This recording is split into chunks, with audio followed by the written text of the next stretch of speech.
சர்க்கம் 38. காகாசுர விருத்தாந்தம். மகா புத்திமானான அந்த வானர சிரேஷ்டன் சீதையின் வார்த்தையைக் கேட்டு மிகுந்த சந்தோஷம் அடைந்து, அம்மா, தாங்கள் சொன்ன வார்த்தைகள் ஸ்திரீகளின் ஸ்வபாவத்திற்கும் பதிவிரதைகளுடைய வினயத்திற்கும் தகுந்தவை. 100 யோஜனை விஸ்தரமுள்ள இந்த பெருங்கடலை என் முதுகில் ஏறி தாண்டுவது ஸ்திரீயான தங்களுக்கு முடியாதல்லவா?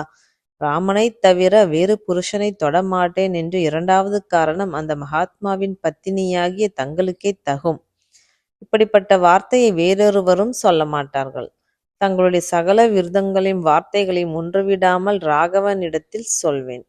அவருக்கு பிரியமான காரியத்தை செய்ய வேண்டும் என்ற இச்சையாலும் அநேக காரணங்களாலும் தங்களிடத்திலுள்ள சிநேகத்தாலும் களங்கமில்லாத மனதுடன் இப்படி சொன்னேனே தவிர வேறல்ல.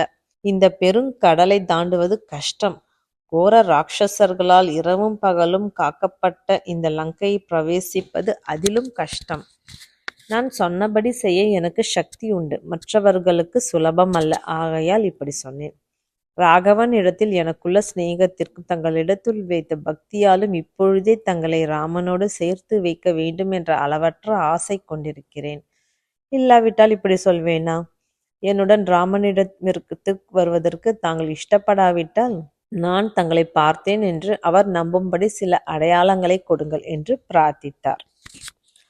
அதை கேட்டு சீதை தனக்கும் ராகவனுக்கும் ஏகாந்தத்தில் நடந்த விருந்தங்களை சொல்ல ஆரம்பிக்கையில் தான் முன்பு அனுபவித்த சுகங்களையும் இப்பொழுது படும் கஷ்டத்தையும் நினைத்து கண்ணீர் நெஞ்சடைக்க மெதுவாய், ஆஞ்சநேயா, சித்திரக்கூட பர்வதத்தின் அடியில் வடகிழக்கு மூலையில் மந்தாகினி நதிக்கு சமீபத்தில் ஒரு புண்ணிய ஸ்தலம் உண்டு.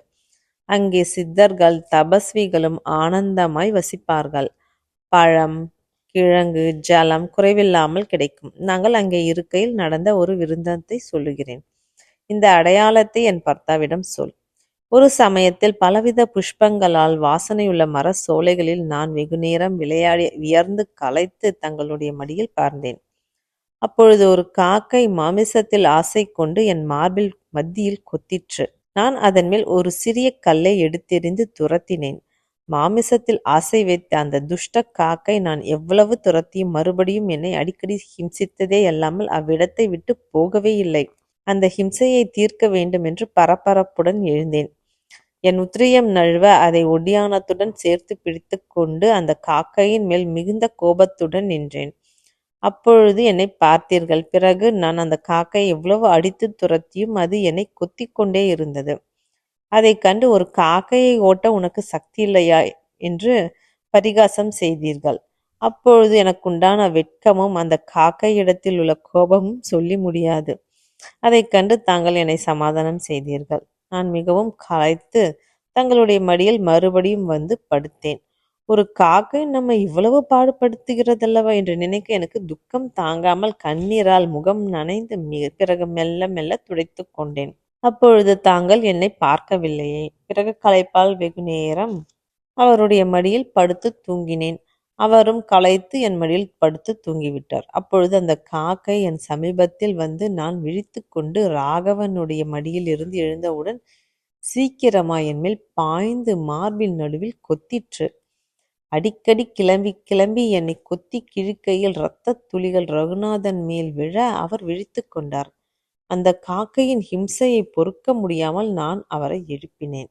அந்த மகா வீரன் நான் படும் அவஸ்தையையும் அந்த காக்கை என் மார்பின் நடுவில் செய்த காயத்தையும் பார்த்து கொண்டு கால சர்ப்பத்தைப் போல் பெருமூச்சு விட்டு, சுந்தரி, இப்படி உன்னை மார்பில் கொத்தி காயப்படுத்தினவன் யார்? வாயை திறந்து கொண்டு கோபத்துடன் இருக்கும் பாம்புடன் விளையாடுபவன் யார் என்று சொல்லி 4 புறத்திலும் பார்க்கையில் அந்த காக்கை குரூரமான நகங்களுடன் என் ரத்தத்தில் பூசப்பட்டு எனக்கு எதிரே உட்கார்ந்திருப்பதைக் கண்டார்.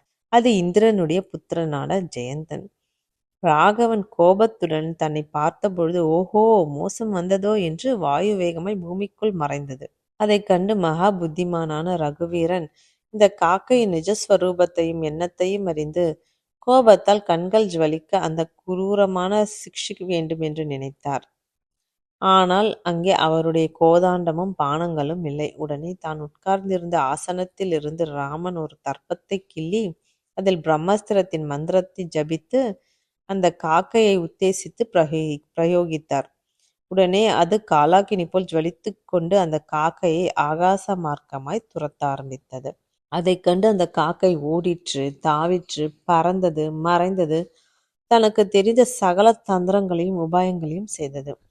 ஒன்றும் பலிக்காததைக் கண்டு என்னைக் காப்பாற்றுவாருண்டோ என்று வாய்விட்டலறிக் கொண்டு இந்த லோகமெங்கும் அலைந்து திரிந்து என்ன கஷ்டம்! பிறகு தன் பிதாவான தேவேந்திரனிடத்தில் சென்றால் தன்னைக் காப்பாற்றுவார் என்று அங்கே ஓடிற்று. தேவேந்திரன் அசுர ரூபத்தையும் துக்கத்தையும் கண்டு நடந்த விருந்தத்தையும் விசாரித்து தெரிந்து கொண்டு அவனைத் துரத்தி வரும் பிரம்மாஸ்திரத்தையும் பார்த்தார். ராமன் ஒருவரை கொல்ல வேண்டும் என்று நிச்சயித்த பிறகு நான் அதில் தலையிட்டுக் கொண்டால் பிழைப்பதேது? மேலும் இவன் செய்த துஷ்ட காரியத்திற்கு இந்த தண்டனை தகுந்ததே. மேலும் நான் ராஜ்யத்தையும் தேஜஸையும் பாரியையும் கீர்த்தியையும் இழந்து ஓடி ஒளிந்து தவிக்கும் பொழுது எனக்கு சகலத்தையும் கொடுத்து ரட்சித்த லோக மாதாவிற்கு அபராதம் செய்தவனை நான் திரும்பி பார்க்கலாமா? சகல லோகங்களுக்கும் பிதாவான ஹரியை அவனை கைவிட்ட பின் எனக்கென்ன? அவர் என் உடன் பிறந்தவரன்றோ? அவருக்கு அபராதம் செய்தால் என்ன, எனக்கு அபராதம் செய்தால் என்ன? என்னையும் தேவர்களையும் கதறடிக்கும் ராவணனை வதம் செய்ய பகவான் அவதரித்திருக்க, இவன் இந்த காரியத்திற்கு விரோதமாக செய்து எங்களுடைய சேமத்தை கெடுக்க வந்த துஷ்டன். ஆகையால் ஒரு குலத்திற்கு நாசம் வராதபடி அதில் ஒருவனை தள்ளிவிடுவது நியாயம் என்று புத்திபூர்வமாக ஜெயந்தனை அங்கிருந்து துரத்திவிட்டான். பிறகு தன்னை பெற்றெடுத்த தாய் தன்னிடத்தில் இறங்காமல் இருப்பாளா என்று ஜெயந்தன் இந்திராணியிடத்தில் சென்று அடைக்கலம் வேண்டினான். அவளும் சகல பிராணிகளுக்கு மங்களத்தை செய்ய வேண்டி சொல்ல முடியாத கஷ்டங்களை சகித்து கொண்டிருக்கும் ஜானகிக்கு தீராத அபராதம் செய்த இவன் நமக்கு புத்திரன் அல்ல என்று துரத்திவிட்டாள். பிறகு தன்னை போன்று தேவதைகளிடத்தில் சென்று அடைக்கலம் புகுந்தான். அவர்களும் எவருடைய கிருபையால் நான் சமுத்திர மதன காலத்தில் அமிர்தத்தை பெற்று சிரஞ்சீவிகளாய் வாழ்கிறோமோ, எவருடைய பராக்கிரமத்தால் அசுரர்களை ஜெயித்து ஸ்வர்கலோக ராஜ்யத்தை ஆளுகிறோமோ, அந்த நமது குலதெய்வமான ராமனுடைய கண்கள் சிவந்தால் நாம் எங்கே என்று துரத்திவிட்டார்கள். பிறகு ஜெயந்தன் தன்னை போல் பக்ஷிகளிடத்தில் போய் சரணம் அடைந்தான். அவைகள் நமக்கு பிரபுவான கருடன் யாருக்கு வாகனமோ அந்த மகா பிரபுவை கோபமூட்டினவன் நம்மிடத்தில் ஏன் வந்தான் என்று அடித்து துரத்தி விட்டார்கள். பிறகு மகரிஷிகளிடத்தில் சென்று தன்னை காப்பாற்ற வேண்டுமென்று பிரார்த்தித்தான்.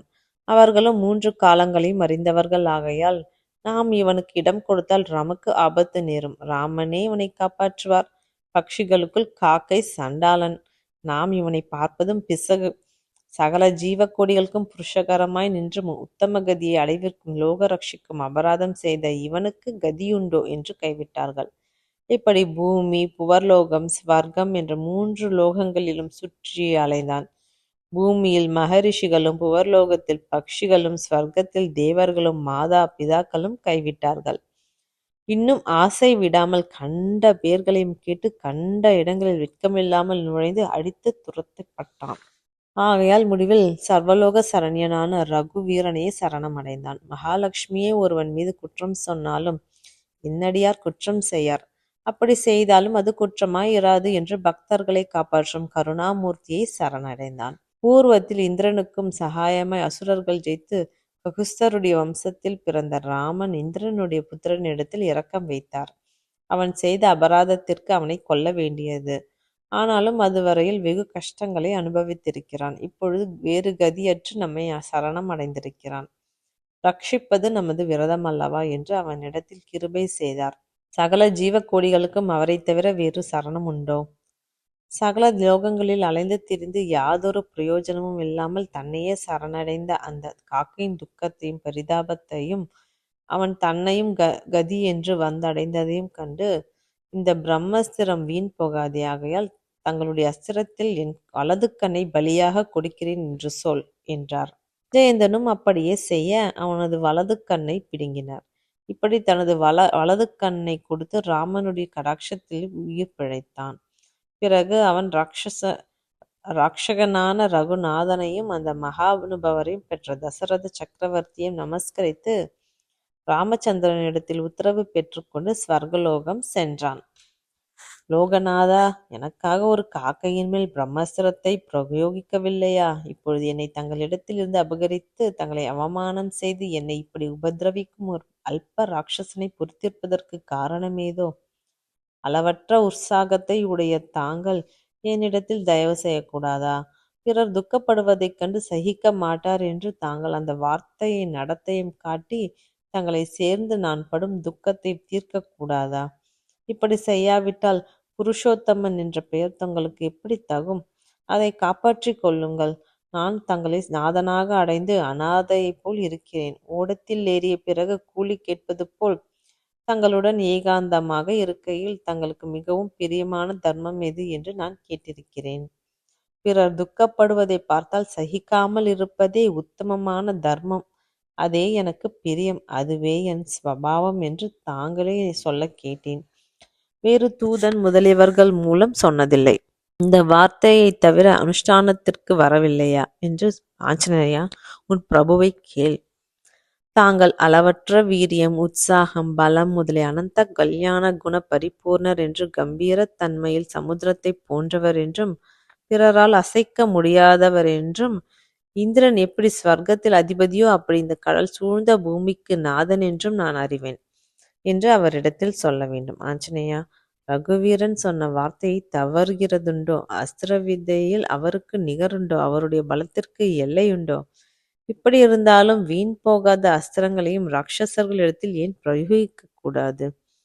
யுத்த களத்தில் நாகர்களாவது, கந்தர்களாவது, அசுரர்களாவது, தேவர்களாவது ராமனுடைய பானவேகத்தை தடுக்க முடியுமோ? அந்த வீரருக்கு என்னிடத்தில் நிஜமான பிரேமையும் என்னை சீக்கிரத்தில் மீட்டு வேண்டுமென்ற இச்சையும் இருந்தால் கூர்மையான பானங்களால் ராட்சசர்களை ஏன் நாசம் செய்யவில்லை? அவ்வளவென்ன, லக்ஷ்மணன் பலவான் அல்லவா? வீரன் அல்லவா? சத்ருக்களுக்கு காலன் அல்லவா? ராமனிடத்தில் உத்தரவு பெற்றுக்கொண்டு என்னை ரட்சிக்க கூடாதா?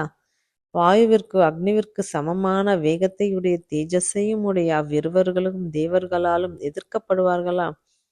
அவர்கள் சேர்ந்திருந்தால் என்னை ஏன் கவனிக்கவில்லை? சத்ருக்க வர்க்கங்களை வேறறுத்து என்னை ரட்சிக்க அவர்களுக்கு சக்தி இல்லையா?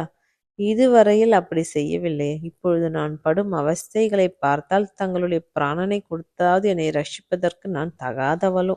ஆகையால் அவர்களிடத்தில் என்னிடத்திலாவது ஏதோ குற்றம் இருக்க வேண்டும். அவர்கள் இப்படி செய்ய சமர்த்தர்கள் என்று எவரும் ஒப்புக்கொள்வார்கள். ஆகையால் என்னிடத்தில் பெரிய குற்றம் ஏதோ இருக்கிறது, சந்தேகமில்லை.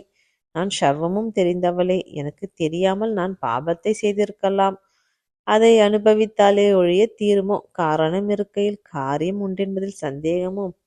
ஒருவேளை அவர் என்னை வனத்திற்கு அழைத்துப் போக மாட்டேன் என்று சொன்னபொழுது நான் புருஷ வேஷம் தரித்த ஸ்திரீ என்பதை அறியாமல் அநியாயமாய் என் தகப்பனார் மோசம் போய் என்னை தங்களுக்கு விவாகம் செய்து விட்டாரே என்று சொல்லி மகா பாரத்தை செய்திருக்கிறேன். இந்த பாவம். சீதை இப்படி தீனமாய் கண்ணீர் பெருக பிரலாபிப்பதைக் கேட்டு ஆஞ்சநேயர் மனம் கலங்கி, தாயே, தங்களை பிரிந்த சுக்கத்தில் ராமன் இதர விஷயங்களில் ஆசையற்று சோக சமுத்திரத்தில் மூழ்கியிருக்கிறார். லக்ஷ்மண் பரிதவிக்கிறார். சத்தியத்தின் மேல் ஆணையிட்டு சொல்லுகிறேன், இவ்வளவு கஷ்டப்பட்டு தங்களை கண்டுபிடித்தேன். இனிமேலும் தங்கள் கிலோச்சனப்பட வேண்டிய நியாயம் என்ன? இந்த முகூர்த்தத்தில் தங்களுடைய துக்கங்கள் எல்லாம் நாசமடைந்தன. மகா பலவானான அந்த புருஷ சிரோஷ்டர்களையும் தங்களை பார்க்க ஆவல் கொண்டு லங்கையில் சாம்பலாக அழிக்கப் போகிறார்கள். துஷ்டனான ராவணனையும் அவனுடைய பந்துக்களையும் யுத்தத்தில் மடித்து தங்களை அயோத்திக்கு அழைத்து கொண்டு போவார்கள். ஆகையால் ராகவனுக்கும் லக்ஷ்மணனுக்கும் தேஜஸ்வியான சுக்ரீவனுக்கும் வானரர்களுக்கும் நான் சொல்ல வேண்டிய சமாச்சாரம் என்ன என்றார். அதற்கு சீதை சோகத்தில் குரல் தழுதழுக்க, மாருதே, லோகத்தில் ஸ்திரீகள் இகபர சாதகத்திற்கு தாங்கள் ரட்சிப்பதற்கு புத்திரர்களை பெறுவார்கள். என் மாமியாரான கௌசல்யை அப்படி செய்யவில்லை. பெருந்தன்மையான ஸ்வபாவம் உடையவராகையால் சகல லோகங்களையும் ரட்சிக்கும் புத்திரன் பிறக்க வேண்டும் என்று விரதங்களை அனுஷ்டித்து ரகுவீரனை பெற்றாள். அவருடைய உத்தேசம் வீணாகுமா? அவர் ரட்சிக்க வேண்டிய லோகத்தில் நானும் சேரவில்லையா? என்னை ரட்சிக்க வேண்டும் என்று நான் பிரார்த்திப்பது பிசகு. அந்த கவலை அவருக்கல்லவா? கால தாமதத்தை சகிக்க முடியாமல் நான் சீக்கிரப்படுத்துவது தவிர வேறல்ல. அவரும் என்னை ரட்சிக்க சக்தி இருந்தால் போதும். அப்பொழுது எனக்கு குறை என்ன? அவருக்கு எப்பொழுதும் பக்தர்கள் ரட்சிக்கும் சக்தியும் கருணையும் குறையாமல் இருக்க வேண்டும் என்று நான் பிரார்த்திக்க வேண்டியது மாத்திரமே.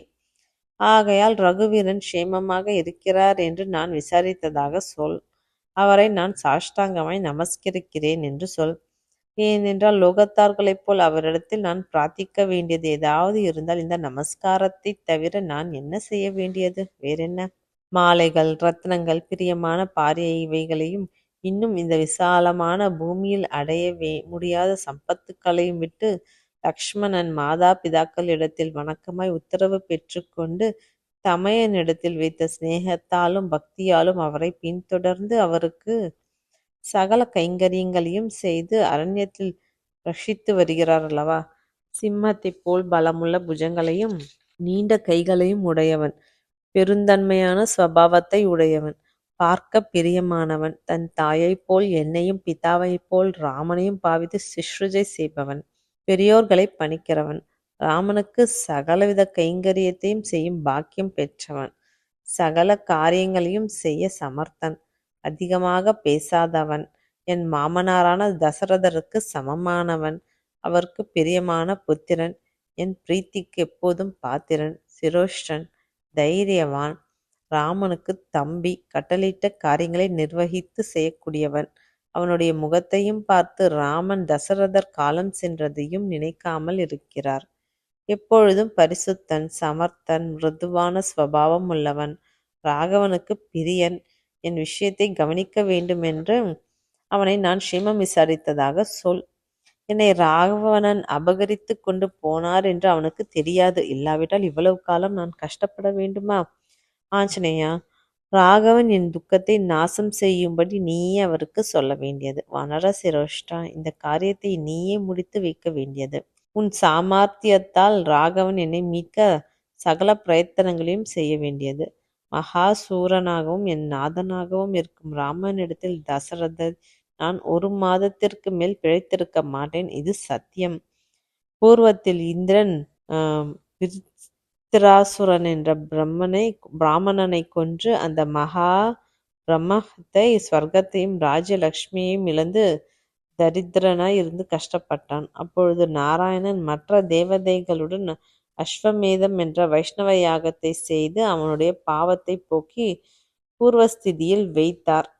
அப்படி பாபியால் ராவணனால் வஞ்சிக்கப்பட்ட நான் இங்கே சிறையில் வைக்கப்பட்டிருக்க என்னை தாங்கள் ரட்சிக்க தகுந்தவர்கள் என்று அடிக்கடி சொல்ல வேண்டியது என்று சமாச்சாரத்தை தெரிவித்து சீதை தன் வஸ்திரத்தில் இருந்த மங்களகரமான சூடாமணியை எடுத்து ராகவனுக்கு அடையாளமாக காட்டும்படி ஆஞ்சநேயரிடத்தில் கொடுத்தாள்.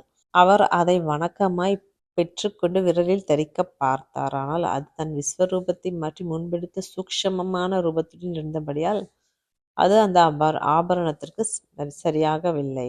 பிறகு ஹனுமன் சீதையை நமஸ்கரித்து பிரதட்சணம் செய்து வணக்கமாய் பக்கத்தில் நின்றார்.